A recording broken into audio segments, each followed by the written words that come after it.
Je reviens enfin aujourd'hui pour te faire le débrief du marathon de Berlin.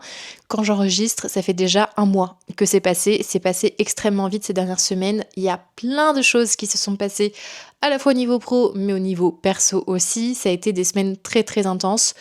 Et résultat, j'ai pas pris du tout le temps de me poser pour enregistrer cet épisode, alors que j'ai pris des notes depuis un certain moment. Donc l'objectif, ça va être de me replonger dans ces notes et pouvoir te parler de ce marathon. Et avant de démarrer, j'avais envie de te rappeler à quel point c'est important pour toi de te mettre en mouvement. Que ce soit à travers des compétitions de sport ou que ce soit juste en sortant marcher tous les jours, c'est hyper important que tu te bouges. Dans le sens où tu as besoin de ce mouvement pour venir prendre soin de toi, déjà dans un premier temps, mais aussi pour venir un peu faire sortir tout ce qui a besoin de faire sortir de toi, que ce soit pour prendre des décisions, que ce soit pour te mettre en action, que ce soit pour appuyer et mettre en lumière ta créativité. Tout ça, ça vient notamment par le mouvement. Alors si aujourd'hui tu as l'habitude de rester les fesses dans ton canapé, je t'encourage vivement à sortir et à te bouger. Et quand je parle de sortir, c'est pas sortir pour juste aller rencontrer des gens, même si ça aussi c'est important et ça fait partie de qui tu es en tant qu'humain, mais aussi en tant que chef d'entreprise. Mais je te parle vraiment du mouvement en lui-même, de ton mouvement physique, puisque ça a un énorme impact sur plein de choses en termes d'humanité et en termes de chef d'entreprise. Donc c'est hyper important. J'avais développé tout ça dans un épisode qui s'appelle La sédentarité tue ton business. Il est sorti il y a quelques semaines. Je te mettrai le lien dans la description si jamais tu as envie d'aller l'écouter après cet épisode-là. Et pourquoi je te dis ça ?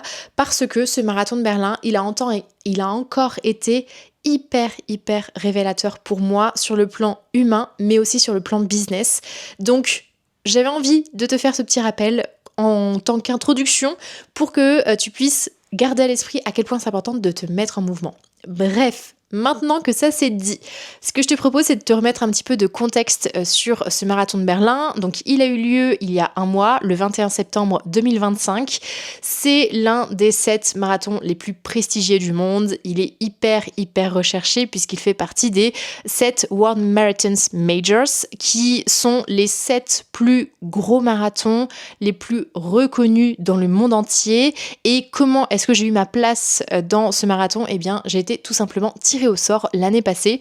Autant te dire que ça a été une immense surprise et que je n'y croyais pas du tout, puisque nous sommes au final 55 000 ou 56 000 coureurs, je crois, à avoir couru le marathon le 21 septembre dernier. Donc imagine le nombre de personnes qui ont postulé pour pouvoir courir ce marathon. C'est juste incroyable et j'avoue que en tant que petite Française qui adore voyager, j'étais tellement heureuse de pouvoir aller courir mon premier marathon à l'étranger, puisque le premier était à Rouen en Normandie, d'où je suis née, et ensuite j'ai fait le marathon de Paris il y a quelques mois aussi, où j'habite aujourd'hui. Donc pour moi, c'était la première fois que je partais à l'étranger pour courir une compétition et j'avoue, ça a eu un côté hyper stimulant et encore plus puisque c'est l'un des 7 marathons les plus recherchés au monde. Donc forcément, beaucoup de fierté, beaucoup de bonheur quand j'ai été tirée au sort l'année dernière. Et pour te donner encore un peu plus de contexte sur comment ça s'est passé, en tout cas sur le jour J, j'ai été dans le SAS, un des l'avant-dernier ou l'avant-avant-dernier SAS. Donc en fait, quand tu cours un marathon, il y a différents SAS de départ avec des horaires différents selon l'allure à laquelle tu vas courir. Moi, je ne suis pas une performeuse, je ne cours pas très vite et c'est pas du tout mon objectif d'ailleurs de faire de la vitesse. Et du coup, moi, j'étais vraiment dans les derniers SAS à partir. Donc je suis partie vers 10h50 si je me souviens bien. Et le jour J de ce marathon, on a eu une espèce de grosse chaleur qui n'était pas du tout prévue et qui est tombée vraiment sur le coin de notre nez au dernier moment, puisque moi ça faisait plusieurs jours que je regardais la météo et il était censé faire pas très chaud et pas très beau, voire même avoir de la pluie, et au final on a eu très chaud et très beau et trop chaud. Donc ça a été des conditions assez particulières et je te le dis là maintenant puisque ça va faire partie aussi de mon débrief par la suite, de garder en tête qu'il a fait extrêmement chaud sur cette course-là et ça a eu énormément d'impact sur ma course et sur la course de toutes les personnes qui étaient là dans tous les cas. Sur Instagram, j'ai demandé si vous aviez des questions pour moi sur ce sujet-là, donc je vais y répondre, comme ça me permet aussi de faire un peu le débrief de comment ça s'est passé. Première question qu'on m'a posée, c'est comment est-ce que tu te prépares à un marathon? Alors pour moi, il y a différents aspects, il y a 3 aspects principalement sur la préparation d'un marathon. Première prépa, c'est la prépa physique. Ça paraît évident puisque l'objectif c'est de s'entraîner à courir pour pouvoir courir 42 km le jour J. Moi pour cette prépa physique de ce 3e marathon, j'ai changé d'application. L'année passée j'étais sur Campus Coach, où ça s'était très bien passé, mais à la fin de mon engagement au mois d'avril, donc après le marathon de Paris, j'avoue qu'avec le prix des dossards, j'ai commencé à me dire, ok Julie, en termes de budget, il va falloir que tu te calmes un petit peu sur la course à pied parce que les dossards, ça coûte extrêmement cher.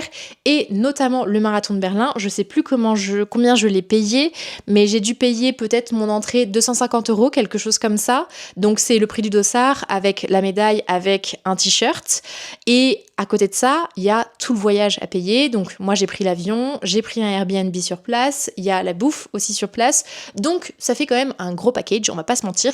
Donc c'est vrai que quand j'ai vu que mon abonnement à Campus Coach pour ma préparation physique prenait fin, je me suis dit ok, est-ce qu'il est possible de trouver une alternative qui soit un petit peu moins chère, puisque Campus Coach, je pense que à l'année c'est 165-170 €, quelque chose comme ça.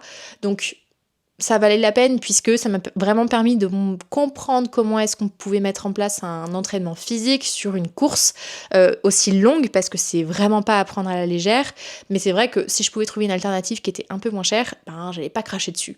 Et je me suis tournée du coup sur l'application Keeprun, qui est l'application de course à pied de Decathlon, qui est une application gratuite et qui, ma foi, m'a très bien convenu. Les plans étaient aussi personnalisés, il y avait des choses qui évoluaient selon comment est-ce que je m'entraînais au jour le jour. Moi j'étais partie sur un entraînement avec 3 séances par semaine, avec une séance de renfort à côté pour me muscler et ne pas me blesser. Et ça je le fais aussi avec une coach à côté, donc c'est aussi un investissement que je voulais absolument garder. Donc j'ai pas fait la croix là-dessus, j'ai fait la croix sur une application payante, mais pour le coup j'étais hyper contente de la qualité de l'application Keeprun. Donc si jamais tu as envie de te lancer un défi de course à pied, n'hésite pas à te tourner vers l'application Keeprun, qui est hyper bien faite et qui pour le coup je trouve m'a fait presque mieux progresser que Campus Coach. Après c'est à prendre avec des pincettes, ce que je suis en train de te dire, parce que ça fait déjà 1 an et 8-9 mois maintenant, 10 mois même, que je cours. Donc forcément, il y a aussi plus de progression parce que ça fait plus longtemps que je cours. Je suis capable de faire beaucoup plus de volume aussi chaque mois maintenant. Mais j'ai quand même eu l'impression de mieux progresser avec Keeprun qu'avec Campus Coach. Donc si jamais tu cherches une application qui soit bon rapport qualité-prix, franchement, Keeprun, c'est gratuit et ça fait des plans sur mesure. Deuxième préparation pour ce marathon, ça a été la préparation nutritive, puisque quand tu cours un petit moment, et même quand tu cours très rapidement comme les athlètes, il faut que tu puisses donner du carburant à ton corps. Donc l'objectif, c'est que tu puisses préparer aussi ton corps pendant ton entraînement physique à manger, puisque manger pendant que tu cours, c'est clairement pas une priorité pour ton corps. Donc si tu n'entraînes pas ton corps pour ça, ça peut être très vite catastrophique. Et même si tu t'entraînes à manger en amont pour que ton estomac soit ok avec le fait que tu es en train de courir et donc demander un très gros effort à ton corps, et qu'en même temps tu cherches à digérer quelque chose et à traiter du coup de la nourriture pour pouvoir continuer à alimenter ton corps en carburant, forcément ton corps ça peut vite être un peu la cata. Donc le sujet des maux de ventre en tant que coureur, c'est vraiment un truc qui est hyper courant. J'avoue que j'ai quand même plutôt de la chance, c'est que mes maux de ventre, quand j'en ai, ils sont pas horribles. Et ça ne m'empêche pas de continuer de courir, je n'ai pas besoin de m'arrêter ou quoi que ce soit. Donc jusqu'ici, tout se passe bien. Je pense que c'est aussi lié au fait que ma prépa nutritive, elle se passe sur la durée et ça se passe très bien. Et j'arrive très vite à me dire, ça c'est un produit qui me convient, ça c'est un produit qui ne me convient pas. Donc l'objectif, c'est que quand tu fais tes sorties longues, tu puisses tester des gels, que tu puisses tester des boissons, des électrolytes pour voir si effectivement c'est bien digéré par ton organisme et que ça t'apporte le fuel nécessaire. En gros, c'est un peu ça. Donc voilà, moi j'ai testé différentes choses sur cette prépa. J'avoue que jusqu'ici, je tournais au gel Décathlon et que là sur cette prépa, j'ai testé d'autres choses, notamment la marque Baou, où il y a certaines choses qui passaient bien et d'autres qui passaient un peu moins bien. J'ai pas encore réussi à mettre tout à fait le curseur sur ce qui fonctionnait ou pas dans la marque Baou, mais l'objectif c'est de continuer d'affiner puisque c'est quand même une marque que j'apprécie particulièrement pour certaines choses. Donc voilà, l'objectif c'est continuer d'apprendre sur comment est-ce que je me sens, avec quel produit, etc. etc. Mais voilà, la préparation nutritive, elle est vraiment hyper importante dans une prépa marathon. Dernière préparation sur ce marathon, ça a été la prépa mentale. J'en ai fait une vidéo dédiée, donc je te laisse aller la regarder si jamais tu as envie de rentrer un petit peu dans le sujet. Mais l'objectif, c'est de muscler ce qui se passe dans la tête parce que oui, un marathon, ça se court avec les jambes, mais ça se court aussi et surtout avec la tête. Donc il ne faut pas négliger le travail de la tête puisque vraiment, à partir d'un moment, ton corps, il en peut plus et c'est la tête qui prend le relais et c'est hyper important de le travailler parce que on parle beaucoup du mur du 30e kilomètre où c'est là où on est challengé à la fois au niveau physique mais aussi au niveau mental. Mais en fait, tu peux exploser à tout moment. Dans un marathon, ça peut très bien arriver beaucoup plus tôt.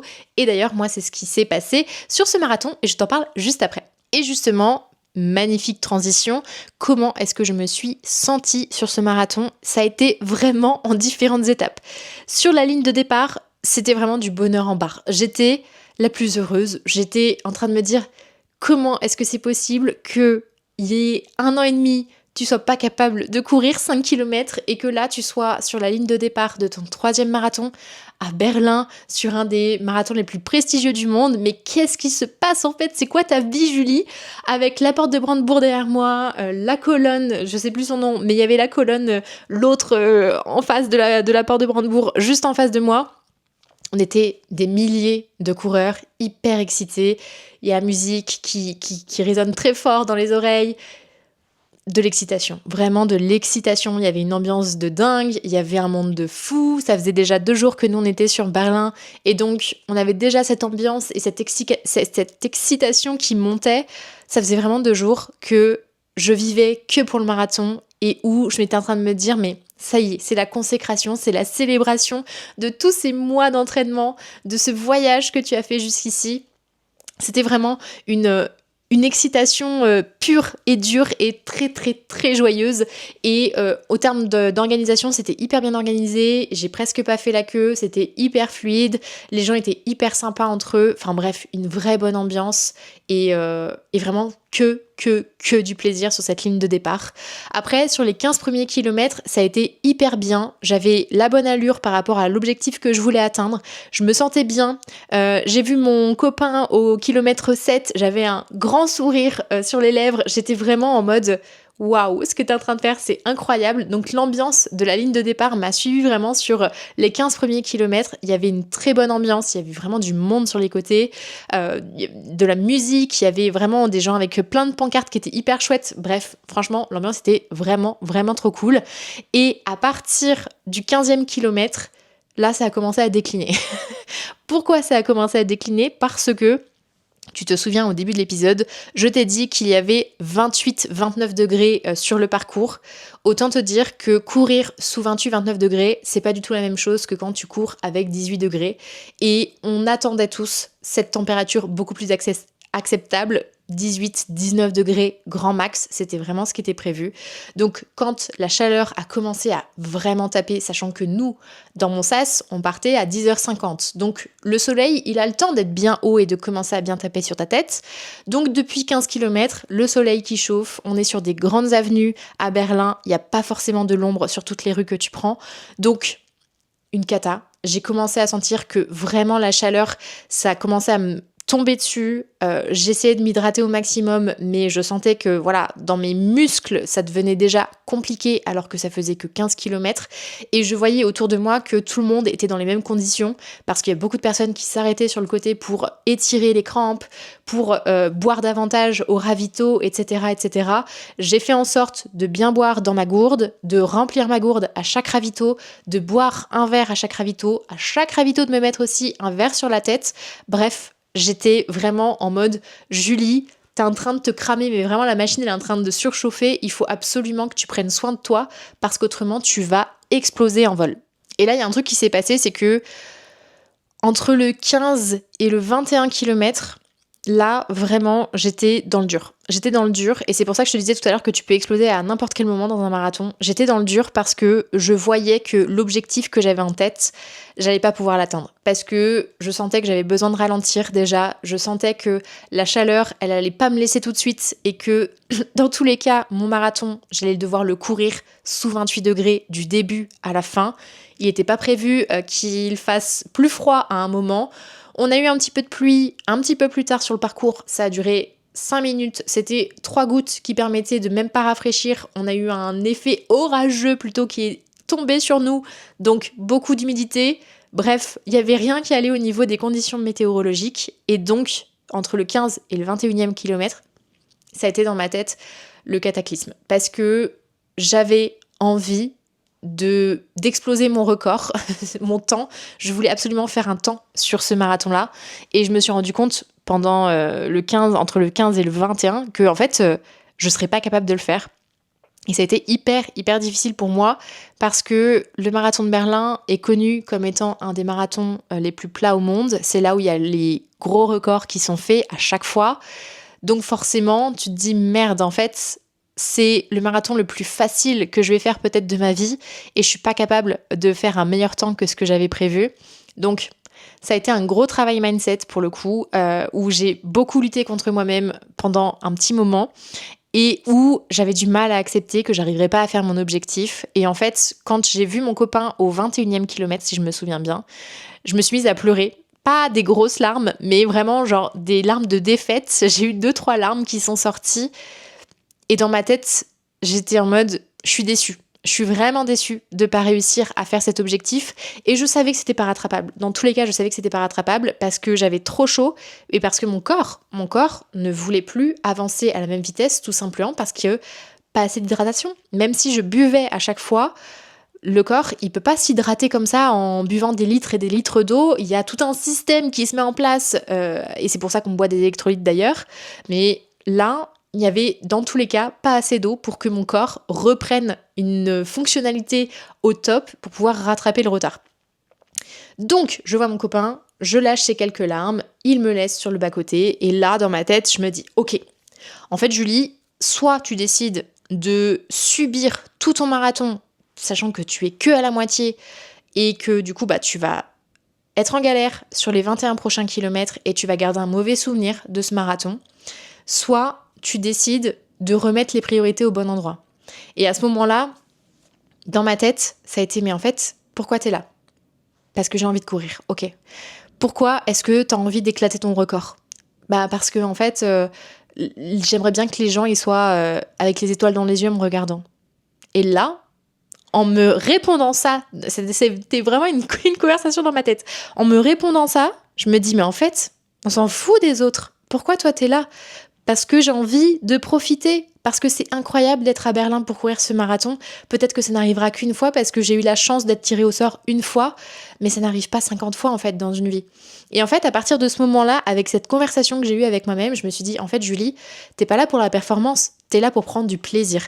T'es là pour courir un marathon qui était sur ta bucket list et que t'as la chance de courir là maintenant tout de suite. Donc soit tu choisis de faire la gueule et d'être déçu, soit tu décides de prendre ça comme une fête, d'avancer, de profiter et de te dire ok, on s'en fout du temps, juste je veux courir et arriver à la ligne d'arrivée.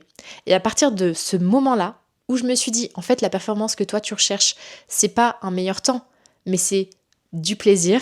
À partir du moment où je me suis recentrée sur moi et sur ce qui était vraiment important pour moi et pas pour les autres, ça a été un bonheur, mais vraiment un bonheur. Du 21e kilomètre au 42e kilomètre, ça a été genre tout chousse vers l'autoroute de la joie, du bonheur. Je profitais des gens et en fait à ce moment-là, j'en avais plus rien à foutre de mon allure. J'ai arrêté de regarder ma montre. J'étais juste en train de me dire ah tiens regarde là, il y a une petite fille qui est en train d'essayer de taper dans les mains des gens, tiens je vais aller la voir et je vais lui taper dans la main. Ah il y a cette musique, ah mais profites-en. Et en fait j'étais vraiment plus ouverte à ce qui se passait autour de moi Et ça a été le meilleur marathon que j'ai couru jusqu'ici parce que vraiment une ambiance de dingue. Le côté je suis à l'étranger, je suis dans une ville étrangère pour courir mon 3e marathon, c'est incroyable ce qui est en train de se passer et tout ça, ça m'a conditionné beaucoup plus positivement pour pouvoir courir jusqu'à la fin de ce marathon. Et le plus beau, ça a été les 500 derniers mètres, puisque 500 derniers mètres, on tourne à un moment pour aller sur une autre rue. Et en fait, au bout, on voit la porte de Brandebourg. Et la porte de Brandebourg, c'est la fin. Il reste 200 mètres après à courir. Mais c'est vraiment l'objectif ultime. Quand tu vois la porte de Brandebourg, tu sais que tu as terminé ce marathon, que tu as réussi à aller jusqu'au bout. Et quand j'ai tourné et que j'ai vu la porte, je savais qu'elle arrivait, je sentais que l'émotion était en train de monter à l'intérieur de moi. Dès que j'ai vu cette porte, je me suis effondrée.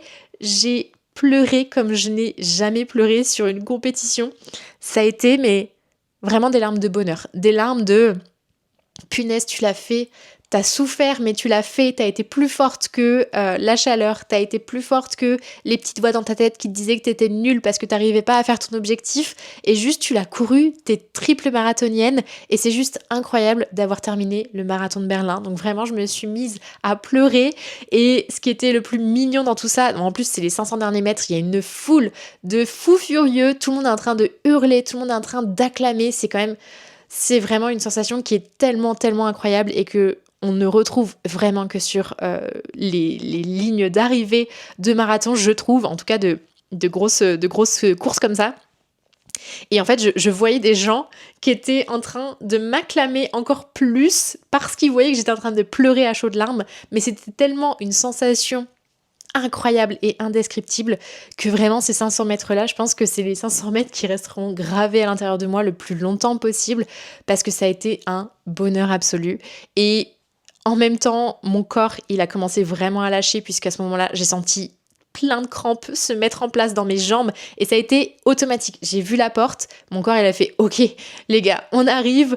C'est bon, on peut commencer à se relâcher. Donc les crampes qui se mettent en place, mais tellement, tellement heureuse de voir cette porte que voilà, j'ai pas fait gaffe à ce qui se passait à l'intérieur de moi parce que j'étais vraiment en mode ça y est, c'est incroyable, j'y suis. Donc, qu'est-ce qui m'a aidé à arriver au bout de ce 3e marathon ? Eh bien déjà, la première chose, c'est qu'il y a eu un vrai switch au niveau identitaire au 21e kilomètre, puisque c'est là où je me suis dit, mais en fait, je suis pas là pour les autres, je suis là pour moi, je suis là pour mon plaisir, je suis pas là pour une performance de temps, puisque moi, dans la course à pied, ce que j'aime, c'est l'endurance. Donc je m'en fous en fait de prendre mon temps, je m'en fous d'améliorer mon temps, c'est pas du tout ce qui, moi, me fait plaisir. Et à partir du moment où j'ai switché et où j'ai accepté que c'était ça qui j'étais et ce qui était vraiment important pour moi, ça m'a vraiment aidé à continuer d'avancer. Et ce qui est fou, c'est que à ce moment-là, j'ai aussi reçu l'appel de ma petite sœur qui avait été prévenue par mon copain que j'étais un petit peu dans le dur juste avant quand il m'a croisée. Et en fait, le fait qu'elle m'appelle et qu'elle me dise les mots que je venais moi-même de me dire en me disant « c'est trop bien ce que tu fais, t'es en train de courir le 3e marathon de ta vie, t'es à Berlin, c'est tout ce que tu voulais, c'est tout ce que tu rêvais », à partir du moment où j'ai eu cet appel en simultané de me dire « en fait, je suis là pour autre chose que ce que les gens pourront dire de moi », ça a été immédiat, vraiment le sourire jusqu'aux lèvres et sur les 21 derniers kilomètres, c'était juste incroyable. La deuxième chose qui m'a aidée aussi à tenir sur ce 3e marathon, c'est que j'avais tellement envie de ressentir les émotions de fin de marathon comme je t'ai décrit juste avant, que pour moi il était hors de question de lâcher parce que depuis que j'étais arrivée à Berlin, j'avais les émotions qui étaient ici dans ma poitrine et qui attendaient qu'une chose, c'était de sortir. Et c'est d'ailleurs pour ça, je pense que j'ai tant pleuré en voyant cette porte de Brandebourg parce que ça faisait 2 jours que, à chaque fois que j'y pensais, à chaque fois que je la voyais, j'avais cette émotion qui montait, j'avais les larmes aux yeux et j'avais tellement, tellement envie de vivre cette dernière ligne droite et toutes ces émotions que pour moi, c'était impensable de lâcher en cours de route. Et voilà, c'est ça qui m'a vraiment tenue. Il y a un 3e truc qui m'a tenue aussi, c'est de voir que j'étais pas seule dans cette galère. Parce que quand j'ai commencé à sentir les effets de la chaleur sur moi, je me suis dit, mais attends, qu'est-ce qui t'a manqué dans ta prépa? En plus, j'ai fait une prépa, enfin, on a tous fait une prépa sous le soleil puisque c'était l'été. Donc la chaleur, justement, j'avais fait exprès d'aller courir des kilomètres et des kilomètres sous le soleil pour m'acclimater aussi à la chaleur. Et en fait, je me suis rendu compte que j'étais pas seule dans cette galère. J'ai vu le nombre de personnes qui se mettaient sur les côtés pour étirer les crampes et tout. Et moi, j'ai eu de la chance, je n'ai pas eu de crampes. Donc je pense que malgré tout, j'ai quand même réussi à m'hydrater suffisamment pour pas arriver au stade de crampe et ça c'est génial. Même si je sentais que mes muscles étaient vraiment dans la souffrance, ça n'a pas été jusqu'à la crampe, donc tant mieux. Mais le fait de voir que on était tous dans le même bateau, ça a vraiment été un soutien énorme, même si finalement chacun était un petit peu dans sa bulle et chacun cherche à finir à ses propres côtés. Et le côté de se dire bon, je suis pas toute seule, on est des milliers à être dans les mêmes conditions, c'est ok. Ça m'a vraiment, vraiment aidé. Ça m'a permis d'avancer malgré le fait que j'étais en train de me dire mais c'est pas possible, pourquoi on n'a pas de chance quoi. Mais donc globalement, sur ce marathon, il y a eu un gros travail d'acceptation. Accepter que j'avais pas la main sur les conditions météorologiques, le fait que ce soit difficile très tôt dans ma course, le fait que oui, j'allais pas faire mon objectif, mais que c'était ok et que finalement, au fond de moi, j'étais totalement alignée à ça et que je le vivais finalement très très bien. Et ce qui est marrant d'ailleurs, c'est que ce marathon, je l'ai fait donc en 15 minutes de plus que le marathon de Paris et j'ai eu l'impression qu'il était plus rapide que le marathon de Paris, tout simplement parce qu'à Paris, en fait, j'étais tellement en lutte contre moi-même que j'ai très très mal vécu ce marathon. Alors que là, j'ai mis plus de temps, mais ça m'a paru beaucoup plus court. Donc comme quoi, ça joue énormément ce qui se passe dans la tête. Mais oui, travail d'acceptation tout au long du marathon, surtout sur la première moitié, ça a été hyper game changer pour moi. M'hydrater au maximum, ça m'a aidé à tenir aussi. M'imprégner au maximum de la foule, des mains tendues, des pancartes, de la musique, tout ça, ça a été hyper aussi porteur jusqu'à la ligne d'arrivée. Et moi, il y a un truc qui fonctionne aussi très bien, c'est les mantras. Les mantras en anglais, ça marche mieux en anglais sur moi. Me demandez pas pourquoi, c'est comme ça. Mais voilà, moi, je me répète souvent « You can do it, you can do hard things ». Bref, il y a des petits mots comme ça où je me les répète quand je sens que la machine elle est en train un petit peu de commencer à dire ah au secours et ça m'aide énormément. Quelles sont les leçons pour la suite? Eh bien déjà première leçon, je l'avais déjà sur mes 2 précédents marathons, mais je sens que je ne suis pas encore assez poussée sur ce niveau-là. C'est accentuer encore plus le renforcement musculaire. Je n'en fais pas assez, j'en suis consciente, il faut que je renforce ça. Deuxième leçon, ça va être de augmenter le volume de courses sur la semaine. J'ai bien senti que le fait d'augmenter beaucoup plus mon volume de courses chaque mois et chaque semaine sur le mois juillet et août par rapport à mes 2 autres prépas marathons, ça a été très bénéfique pour moi. Je me suis sentie beaucoup plus en aisance, j'étais beaucoup plus sereine aussi et confiante sur la ligne de départ. Donc c'est vraiment un truc que j'ai envie de conserver et d'augmenter aussi par la suite et dans tous les cas dans mon quotidien. Ça me fait du bien et surtout avec d'autres objectifs que j'ai en tête. J'en parle juste après. Troisième leçon, imprégné pour de bon que faire les courses pour moi c'est du plaisir et de l'endurance. Je m'en fous de prendre du temps, je n'aime pas me cramer, j'aime pas repousser mes limites, me mettre dans le rouge juste pour faire un chrono. C'est pas mon kiff. J'ai déjà fait ça sur un 10K, j'ai pas kiffé. J'ai fait ça sur le semi-marathon de Paris, j'ai accepté, mais c'est pas ce que je préfère non plus. Moi j'aime courir lentement.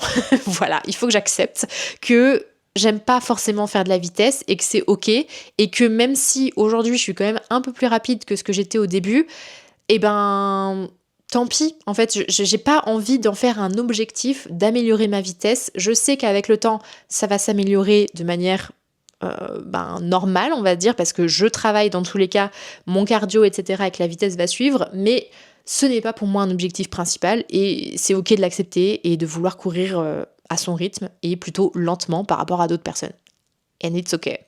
Et dernière leçon pour la suite, c'est continuer d'améliorer mon gut training, donc la préparation au nutritive au niveau de l'estomac, parce que sur cette prépa, je me suis rendu compte que j'avais plus de maux d'estomac que sur les 2 autres prépas. Donc, est-ce que c'est la fatigue? Est-ce que c'est le fait que les 2 jours précédents, j'ai mangé dans des restos et que du coup, c'était pas la même alimentation qu'en France, etc.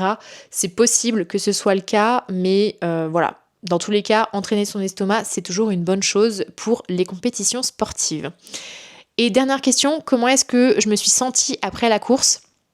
Eh ben, ça a été, différentes émotions. Alors déjà en passant la ligne d'arrivée, donc ça a été le bonheur absolu et tout de suite après par contre, il y a des obligations qui m'ont un peu rappelé à moi, c'est que j'avais mon avion à prendre et en fait, comme une novice de marathon, j'ai pris mon avion très, très tôt, dans la journée finalement par rapport à mon heure de départ de sas, mais ça j'avais pas du tout anticipé parce que j'avais pas l'expérience en fait des marathons tout court.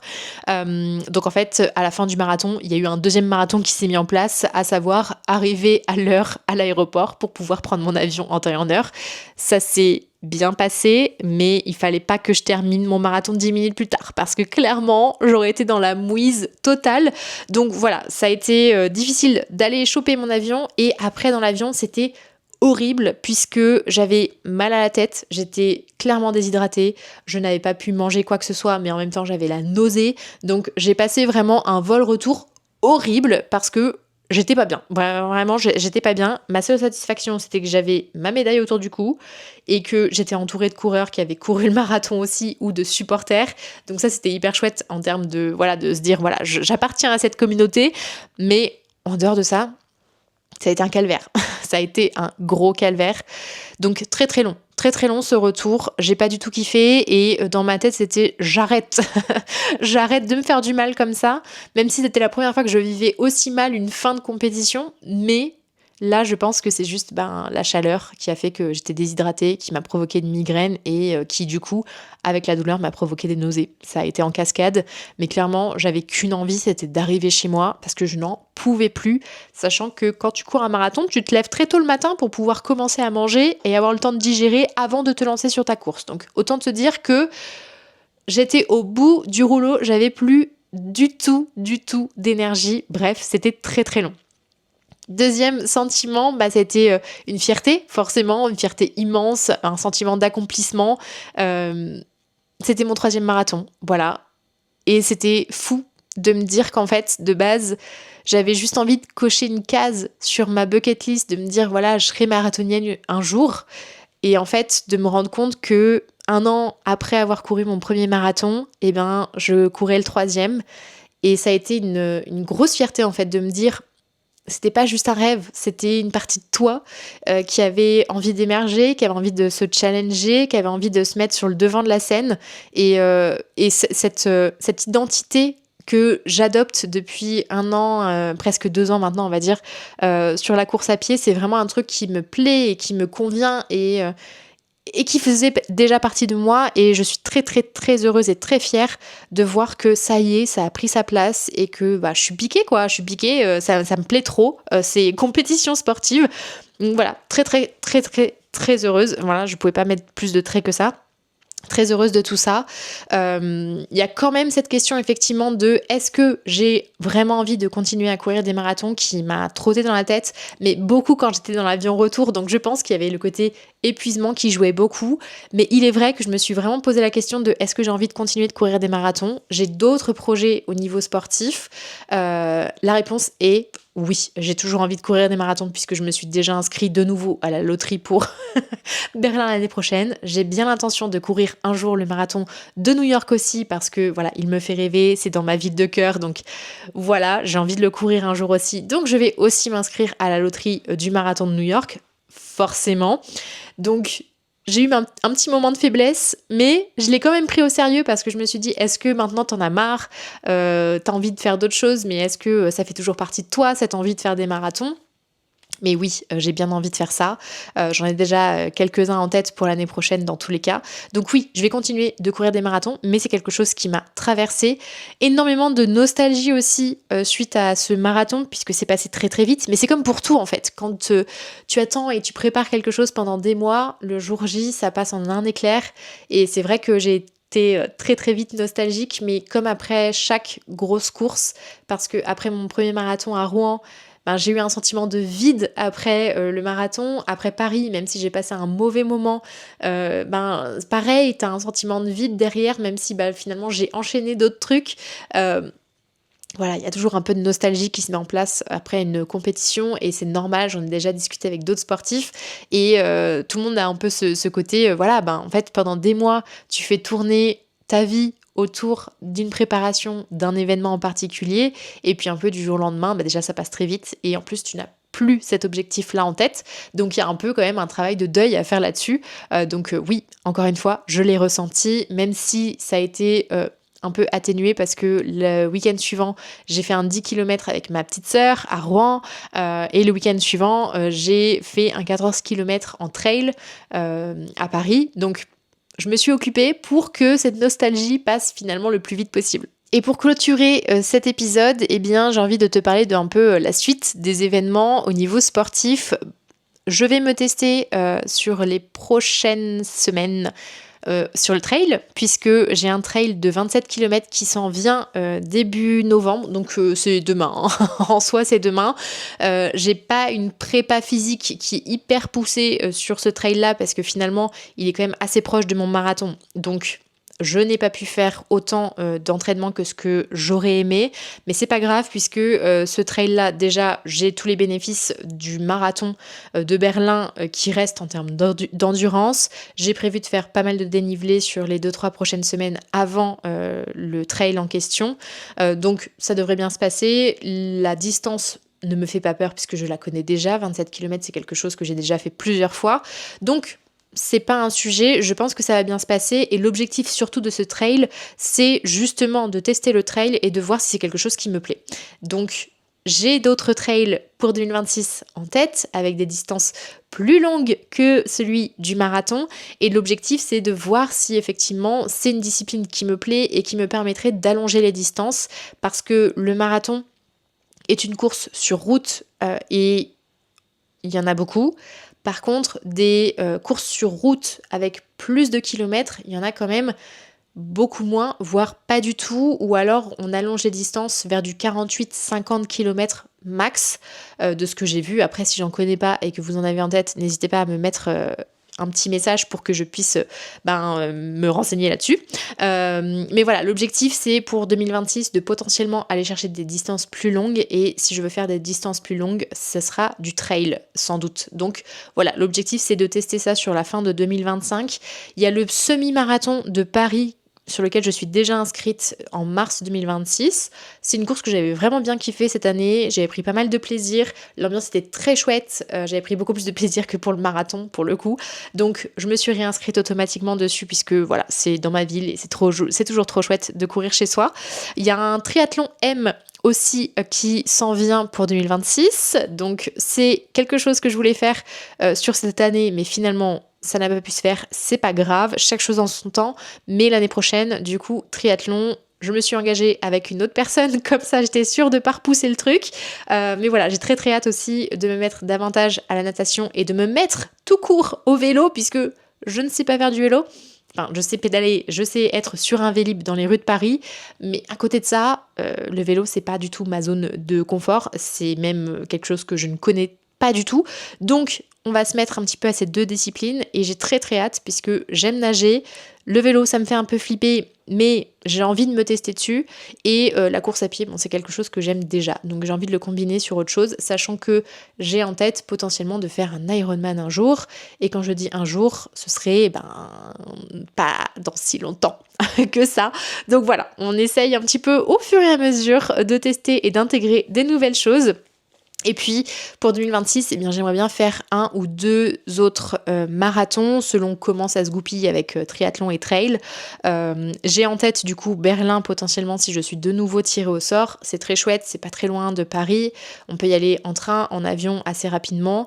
Donc c'est très très cool. Après j'ai Valence aussi en tête, j'ai Amsterdam aussi en tête. Je vais attendre d'avoir le résultat de la loterie de Berlin pour me positionner sur un autre marathon ensuite, et à voir si j'en intègre un deuxième selon ma prépa pour un trail potentiellement plus long. Voilà, mais l'objectif c'est peut-être effectivement en 2026 de me challenger sur de nouvelles distances, parce que le 42 km, ça y est, je l'aime cette distance, vraiment, ça a une sensation très particulière, mais j'ai envie de voir ce que ça donne au-delà de ça. Donc voilà, j'ai déjà 2-3 pistes de personnes avec qui je pourrais potentiellement partir sur certaines courses. Donc voilà, on attend un petit peu de voir comment ça va se passer début novembre et on prendra des décisions suite à ça. Voilà, j'ai fait le tour de ce débrief du marathon de Berlin. Ça a été très très long. J'espère que ça t'a plu.